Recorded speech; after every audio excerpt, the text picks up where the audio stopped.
हमारे देश में कुछ भी करना है सड़क पे नहीं हो रहा है, मुझे दिख गया है। सड़क पे संघर्ष करने से वो लोग आपके खिलाफ में है।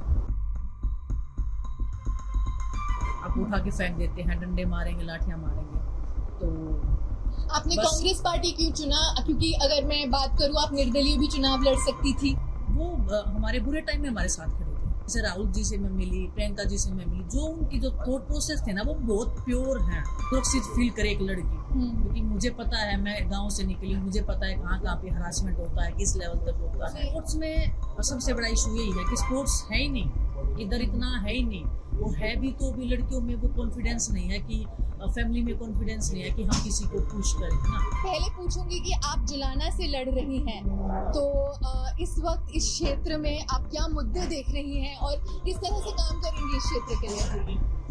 एक तो स्पोर्ट्स का बहुत बड़ा इश्यू है जो मुझे समझ में आ रहा है।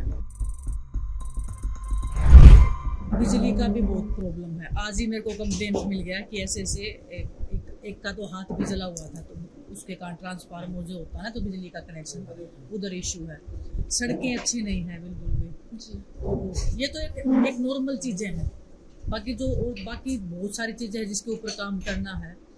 और बस अभी मेरा पहला ही दिन है। अभी मैं खुद से ऑब्जर्व कर रही हूँ कि क्या क्या है, जो ये तो मेरे को दिखाई दिया है अभी तक। अभी मैं बात करूंगी लोगों से कि इतना क्या है। अपने जो बड़े लोग हैं वो बताएंगे कि क्या ज़्यादा समस्या है। पानी की सप्लाई नहीं है, ये बता रहे हैं। हाँ, और एक और समस्या जो मुझे अभी जो मैं मेरे गांव में भी देखा है, ये सरकारी जो स्कूल होते हैं ना, उसमें टीचर्स नहीं है अभी, तो बच्चे जाते ही नहीं, उधर जाएंगे कैसे, टीचर्स नहीं अच्छे। तो वो मुझे लगता है यहाँ भी वो समस्या मिल सकती है। अभी तक मैं श्योर नहीं हूँ, मेरे को देखना पड़ेगा। तो इस बार जो है चुनाव, हरियाणा चुनाव के लिए आपकी क्या तैयारी है? आप किस तरीके से रणनीति बना रही हैं कि इस चुनाव में आप प्रचार भी करेंगी?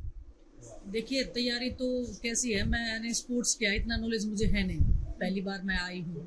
और बड़े लोग जो ऐसे भी सजेस्ट करेंगे, जो भी मुझे बताएंगे, जो मैं खुद से भी सीखूंगी, बहुत मेहनत करनी पड़ेगी, उसके लिए तो मैं तैयार हूँ। बस अपने लोगों का साथ है, ये बताएंगे। जहाँ पे भी मैं गलत करूँगी, ये मुझे टोकने वाले बैठे हैं, मेरे से बड़े बैठे हैं, और सही करूँगी तो ये मेरी तारीफ करने के लिए भी बैठे हैं। तो हर तरीके से मुझे समझाने के लिए हैं।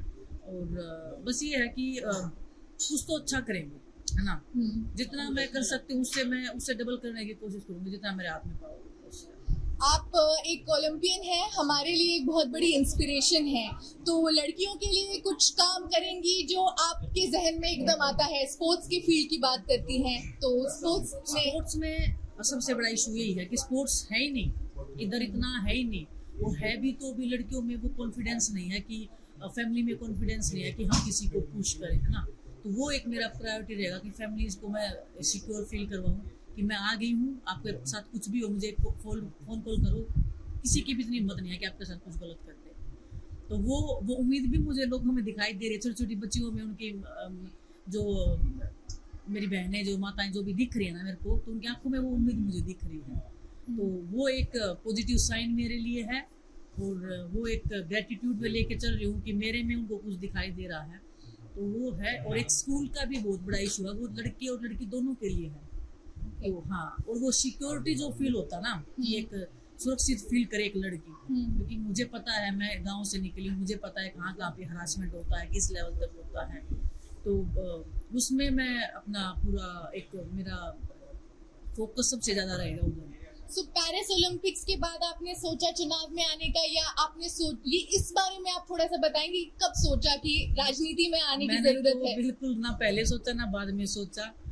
जितने भी लोग मिलने आए, घर पे मिले, प्रोग्राम में मिले, सभी ने ये बोला कि आपको आना चाहिए हमारी बच्चियों के लिए। जब हम धरने पे बैठे थे, तो मैं अपनी बच्ची, अपने घर में जो बच्ची थी ना, वो मेरे को देखती थी ना, तब मेरे को दर्द होता था कि इसके साथ कुछ हो गया तो क्या करेंगे।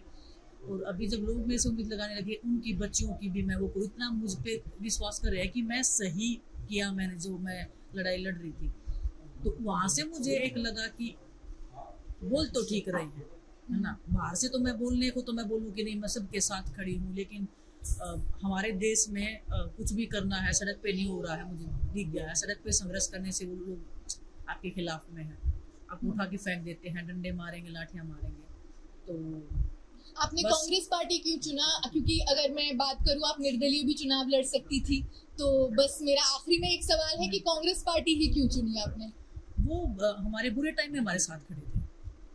और जितने भी मैं जैसे राहुल जी से मैं मिली, प्रियंका जी से मैं मिली, जो उनकी जो थॉट प्रोसेस थे ना वो बहुत प्योर हैं। बहुत बहुत ही कम पॉलिटिशियन में मिलता है ये।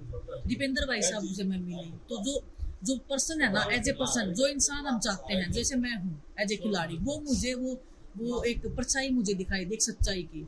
तो मुझे लगा कि मतलब ईमानदार लोग हैं, इनके साथ में ईमानदार लोगों की कमी है। तो वो क्यों ना हम उस ईमानदारी के उस चीज को पकड़ के हम चले। और उन्होंने इतना अच्छा काम किया, तो एक बार हमें भी एक लगा कि उनके संघर्ष में हमें साथ देना चाहिए, जिन्होंने हमारे इतने बुरे टाइम में साथ दिया था। और बृजभूषण जी ने जवाब दिया है आपके चुनाव में आने के बाद कि वो भी लड़ेंगे।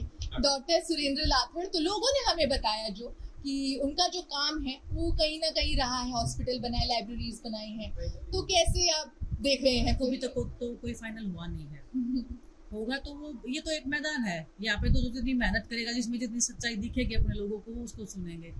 तो वो तो हमारे इस बड़े जुलाना के बड़े परिवार के ऊपर निर्भर है कि वो किसको चुनेंगे। मैं तो अपनी सच्चाई, अपनी ईमानदारी उनको दिखा सकती हूँ, बाकी जो फैसला होगा वही करेंगे। और बस रही ब्रजभूषण की बात, तो उस पर तो मैं ना ही भूलूँ तो ठीक है। वो जो करना चाहे वो कर सकते हैं। हम वो लड़ाई लड़ रहे हैं, अपनी लड़ाई हम अंत तक लेंगे।